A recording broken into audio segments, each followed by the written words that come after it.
Assalamualaikum warahmatullahi wabarakatuh. Kali ini saya akan membahas dengan judul Sundaland. Sebelum lanjut, jangan lupa like, comment, and subscribe, and share. Menurut cerita yang beredar di kalangan para sesepuh Sunda, runtutan para buyut dan rumuhun, karuhun, leluhur, nenek moyang, perjalanan bangsa Sunda diawali dari daerah Sumatera. Mereka membangun kebudayaan selama beribu-ribu tahun di kawasan Mandalahiang atau Mandailing, daerah Batakara, sampai ke daerah Padahiang atau Padang pada periode 10.000 sampai 74.000 sebelum Masehi. Pada masa tersebut, para karuhun tersebut telah memeluk ajaran yang disebut dengan nama Surayana atau ajaran Surya. Hingga satu masa Gunung Batara Guru meletus hingga habis dan meninggalkan sisa kaldera yang sekarang menjadi Danau Toba yang sangat luas. Diberitakan dunia tertutup awan debu selama 3 bulan akibat meletusnya gunung tersebut. Dalam catatan saya tentang zaman awal peradaban bangsa bumi ini disebut sebagai periode sebelum kelahiran Nabi Nuh, sekitar 39.644 sebelum Masehi. Masa berganti, cerita berubah. Pusat kebudayaan bangsa Sunda yang disebut dengan Mandalahiang bergeser ke arah selatan ke Gunung Sunda yang sekarang terkenal dengan nama Gunung Krakatau atau Krakatawa. Pada saat itu belum dikenal konsep negara, tapi lebih kepada konsep wangsa atau bangsa. Wilayah Mandalahiang pada masa itu dikenal dengan sebutan Buana Nyungcung karena terletak pada kawasan yang tinggi. Sementara Mayapada atau Jagat Raya dikenal dengan sebutan Buana Agung, Ageng, Gede, dan Buana Alit. Kata Buana di zaman yang berbeda mengalami metamorfosis kata menjadi Banua atau benua. Puncak Pertala di Buana Nyungcung, Gunung Sunda, dijadikan Mandalahiang. Begitu juga dengan gelar Batara Guru yang menggantikan petilasan atau tempat yang sudah hilang menghilang. Pada masa ini, kehidupan wangsa menunjukkan kemajuan yang luar biasa.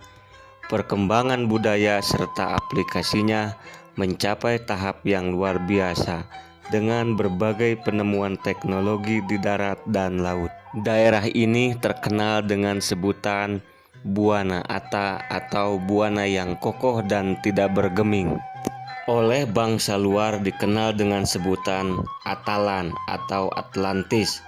Mungkin maksudnya Atalan. Dalam catatan saya tentang zaman awal peradaban bangsa bumi ini disebut sebagai periode zaman Pandawa yang membangun negara Indraprastha di Nusantara dan diceritakan dalam kitab Mahabharata. Diperkirakan terjadi pada 8.984 sampai 8.900 sebelum Masehi.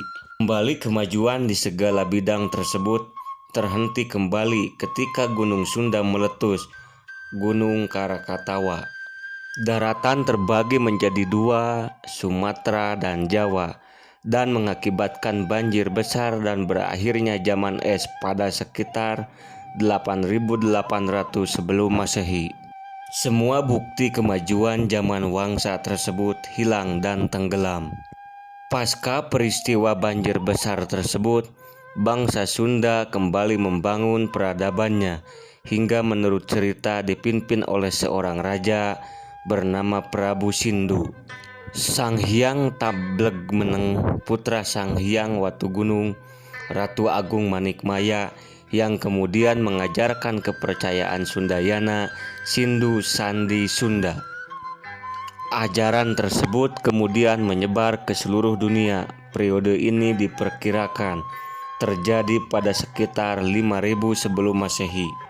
Perjalanan Prabu Sindu ke wilayah Jepang membuat ajarannya diberi nama Shinto, ajaran surya atau matahari. Bahkan ajaran tersebut kemudian dijadikan bendera bangsa. Perjalanan penyebaran ajaran tersebut kemudian bergerak sampai ke daerah India, sampai kepada sebuah aliran sungai besar yang membelah sebuah lembah yang nantinya dikenal dengan lembah Sungai Sindu. Barat mengenalnya dengan nama lembah Sungai Hindus, tepatnya di daerah Jambudiwipa. Perkembangan ajaran tersebut sangat luar biasa sehingga menghasilkan sebuah peradaban tinggi, Mohenjo-daro dan Harappa, yang memiliki kemiripan nama dengan Maharaja Sundara dan Paraha, persis dengan sebuah tempat di wilayah Parahyangan sekarang. Ajaran Prabu Sindu yang selanjutnya disebut agama Hindu, asalnya merupakan ajaran Surayana, Sundayana yang hingga kini masih tersisa di wilayah Nusantara, ada di daerah Bali sekarang. Serta agama Sunda Wiwitan yang isinya sama menjadikan matahari serta alam sebagai panutan hidup. Dan bila dikaji lebih mendalam, ajaran ini merupakan ajaran monoteis atau percaya kepada Tuhan Yang Maha Esa. Berikut adalah beberapa fakta sejarah dan penemuan arkeologis terkait dengan perjalanan bangsa Sunda. Yang ke-1, Kota Barus di pesisir barat Sumatera. Merupakan satu-satunya kota di Nusantara yang namanya telah disebut sejak awal abad Masehi oleh literatur dalam berbagai bahasa, seperti dalam bahasa Yunani, Syria, Armenia, Arab, India, Tamil, Cina, Melayu, dan Jawa.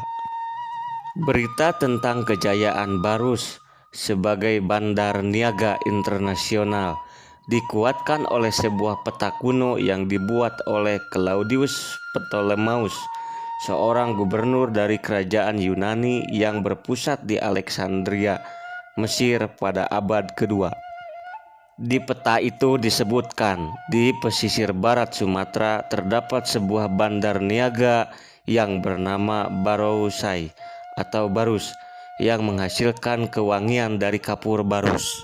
Diceritakan kapur barus yang diolah dari kayu kamper dari Barousai itu merupakan salah satu bahan pembalseman mayat pada zaman kekuasaan Firaun sejak Ramses II atau sekitar 5000 tahun sebelum Masehi.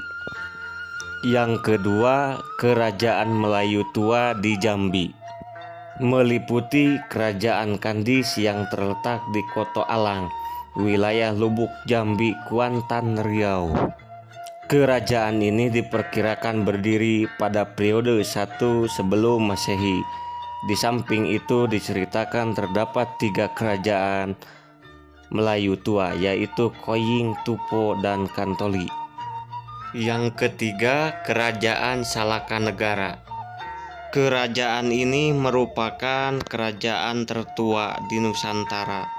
Pusat kerajaan ini berkedudukan di Rajataputra, daerah Pandeglang, sesuai naskah Wangsakerta. Tidak diketahui pasti sejak kapan berdirinya Kerajaan Salakanagara, namun berdasarkan catatan sejarah India, para cendekiawan India telah menulis tentang nama Dewi Pantara atau Kerajaan Jawa Dwipa di Pulau Jawa sekitar 200 sebelum Masehi, yang tidak lain adalah Salakanagara. Naskah Wangsakerta menyebutkan bahwa sejak kurang lebih tahun 130 Masehi, pada saat itu sudah ada pemerintahan Kerajaan Salakanagara di Jawa Barat. Salakanagara atau Kota Perak pernah pula disebutkan dalam catatan yang disebut sebagai Argire oleh Ptolemeus pada tahun 150 Masehi. Kerajaan Salakanagara memiliki raja yang bernama Dewa Warman 1-8 yang merupakan leluhur dari semua raja di Kemaharajaan Sunda Nusantara. Sebahagian ahli sejarah menyatakan bahwa yang dimaksud kerajaan Koying pada butir-butir di atas tidak lain adalah kerajaan Salakanagara. Kerajaan Koying terdapat dalam catatan Cina yang dibuat oleh Kaang Tai dan Wan Chen dari Wangsa Wu 222-208 tentang adanya negeri Koying. Tentang negeri ini juga dimuat dalam ensiklopedi Tung Tien yang ditulis oleh Tu Yu dan disalin oleh Ma Tuan Lin dalam ensiklopedi Wen Hsien Tung Kao. Diterangkan bahwa di kerajaan Koying terdapat gunung api dan kedudukannya 5.000 li di timur Cupo atau Jambi. Di utara Koying ada gunung api dan di sebelah selatan ada sebuah teluk bernama Wen.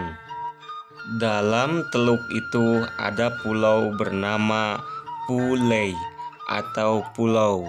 Gambaran tentang negara Koying ini sama dengan kondisi ibu kota kerajaan Salakanagara, yaitu Rajataputra, pesisir barat Pandeglang saat ini. Penamaan Koying dalam catatan Cina diduga merupakan singkatan dari Ka dan Yin. Ka Gunung Karang di daerah Pandeglang dan Yin sebelah selatan lereng gunung. Contoh Huayin artinya di sebelah utara atau selatan Gunung Hua, dan memang Rajataputra, ibu kota Salakanagara, terletak pada lereng selatan Gunung Karang di daerah Pandeglang dan merupakan gunung berapi. Yang keempat, situs Gunung Padang Cianjur yang merupakan situs prasejarah peninggalan kebudayaan megalitikum di Jawa Barat, tepatnya berada di perbatasan dusun Gunung Padang dan Panggulan, Desa Karyamukti, Kecamatan Campaka, Kabupaten Cianjur.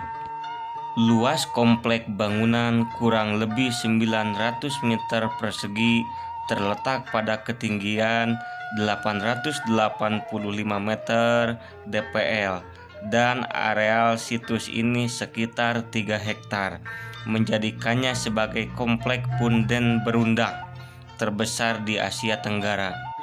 Menurut legenda dan cerita para leluhur, situs Gunung Padang merupakan tempat pertemuan berkala, kemungkinan tahunan, semua ketua adat dari masyarakat Sunda kuno. Dan ada juga yang mengatakan bahwa situs ini merupakan tempat penobatan para raja yang ada di dalam wilayah Kemaharajaan Sunda Nusantara. Saat ini situs ini juga masih dipakai oleh kelompok penganut agama asli Sunda atau Sunda Wiwitan untuk melakukan upacara. Berdasarkan naskah Bujangga Manik dari abad ke-16 menyebutkan adanya suatu tempat atau kabuyutan, tempat leluhur yang dihormati oleh orang Sunda di Hulu Cisokan, yang tidak lain adalah situs ini. Diduga situs Gunung Padang sesungguhnya bukanlah gunung, melainkan bangunan berbentuk mirip dengan piramida yang telah terkena timbunan debu vulkanik, sehingga terlihat seperti gunung yang sudah ditumbuhi pepohonan. Di dalam situs Gunung Padang dipercaya memiliki ruang di dalamnya yang kini telah tertimbun tanah. Dalam situs Gunung Padang ditemukan alat musik yang berupa batu persegi panjang yang bergelombang pada bagian atasnya. Jika setiap gelombang dipukul, maka akan mengeluarkan bunyi yang berbeda antar gelombang satu dengan yang lainnya, dan alat musik dari batu itu dapat dimainkan dengan benar. Laboratorium Beta Analitik Miami, Florida, Amerika Serikat merilis usia bangunan bawah permukaan dari situs Gunung Padang sebagai berikut. Pada lapisan tanah uruk di kedalaman 4 meter diduga man-made struktur yang dibuat oleh manusia dengan ruang yang diisi pasir di kedalaman 8-10 meter. Di bawah teras 5 pada bor 2 adalah sekitar 7.600 sampai 7.800 sebelum Masehi. Usia bangunan ini jauh lebih tua dibandingkan dari piramida Giza di Mesir yang berumur 2560 sebelum Masehi. Sedangkan umur dari lapisan dari kedalaman sekitar 5 meter sampai 12 meter adalah sekitar 14.500 sampai 25.000 sebelum Masehi. Ini sangat mengejutkan. Artinya, situs Gunung Padang ini telah ada sebelum peristiwa banjir besar berakhirnya zaman es. Kontroversi merebak setelah tim Katastrofik Purba merilis ada sejenis piramida di bawah Gunung Padang. Apapun nama dan bentuknya, yang jelas di bawah itu ada ruang-ruang selintas tak seperti gunung tapi seperti man-made. Kecurigaan ini berawal dari bentuk Gunung Padang yang hampir segitiga sama kaki jika dilihat dari utara. Untuk kelanjutan videonya nanti disambung di part 2. Terima kasih telah menyimak video ini. Wassalamualaikum warahmatullahi wabarakatuh.